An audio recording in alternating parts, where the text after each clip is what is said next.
नमस्कार साथियों। एलएसी पर भारत और चीन के बीच में चल रहे टकराव को लेकर मोदी सरकार पहले दिन से सच्चाई छिपाने की कोशिश कर रही है। 19 जून को प्रधानमंत्री मोदी ने कहा कि किसी ने भी हमारी सीमा में घुसपैठ नहीं की है, लेकिन अनेक सैटेलाइट पिक्चर्स के माध्यम से यह साबित हो गया कि पैंगोंग त्सो लेक के इलाके में फिंगर 4 और फिंगर 8 के बीच में चीन की सेना ने हमारी सीमा में घुसपैठ की है। अब एक और इंपॉर्टेंट घटना घटित हुई है। इसी सप्ताह मंगलवार के दिन डिफेंस मिनिस्ट्री की वेबसाइट पर एक डॉक्यूमेंट अपलोड हुआ।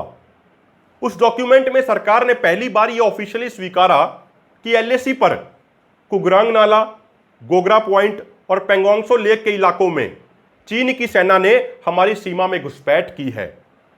जब लोगों ने इस विषय पर सरकार से सवाल पूछना शुरू किया तो उन सवालों का जवाब देने की बजाय सरकार ने वेबसाइट से वो डॉक्यूमेंट ही हटवा दिया।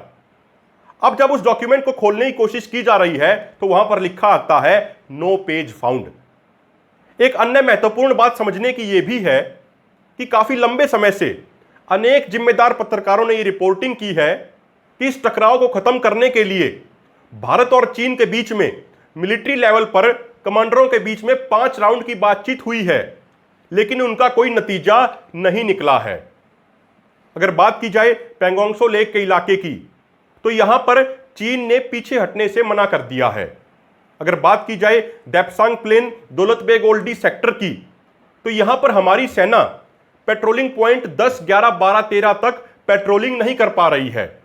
अगर बात की जाए गोगरा पॉइंट की, तो यहां पर हमारे देश की सेना पेट्रोलिंग पॉइंट 17A तक पेट्रोलिंग नहीं कर पा रही है। और इस डॉक्यूमेंट में भी यही कहा गया कि कई राउंड की बातचीत हो चुकी है, लेकिन उनका कोई नतीजा नहीं निकल रहा है। और अब इस बात की आशंका है कि एलएसी पर यह तनाव सर्दियों में भी जारी रह सकता है। उसी डॉक्यूमेंट में यह भी कहा गया कि चीन ने एक तरफा आक्रामक कार्रवाई करते हुए घुसपैठ की है और चीन पर लगातार नजर बनाए रखने की जरूरत है और हालात के अनुसार हमारी तरफ से कार्रवाई की जानी चाहिए।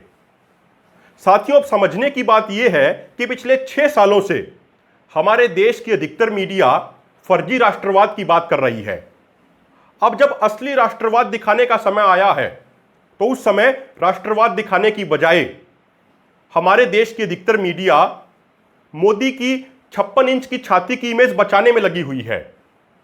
इस समय मीडिया द्वारा यह पूछा जाना चाहिए कि सरकार हमारी सीमा से चीनी सैनिकों को बाहर फेंकने के लिए क्या कदम उठा रही है। इस समय मीडिया द्वारा सरकार से यह सवाल पूछा जाना चाहिए कि एलएसी पर चीन को मुंहतोड़ जवाब देने के लिए हमारी सरकार क्या कदम उठा रही है।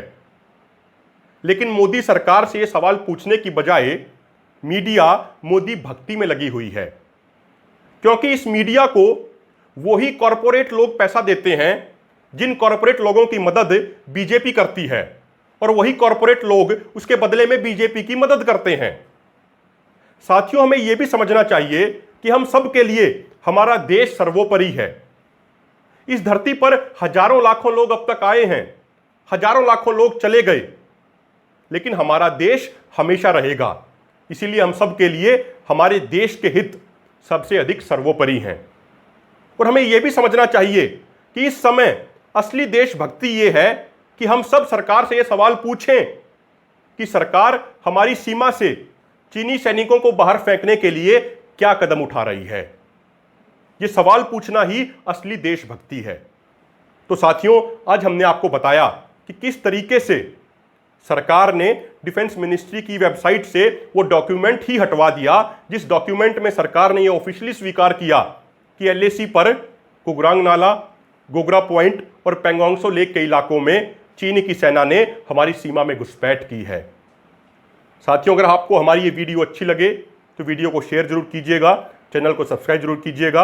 आपने हमें सुना उसके लिए धन्यवाद। नमस्कार।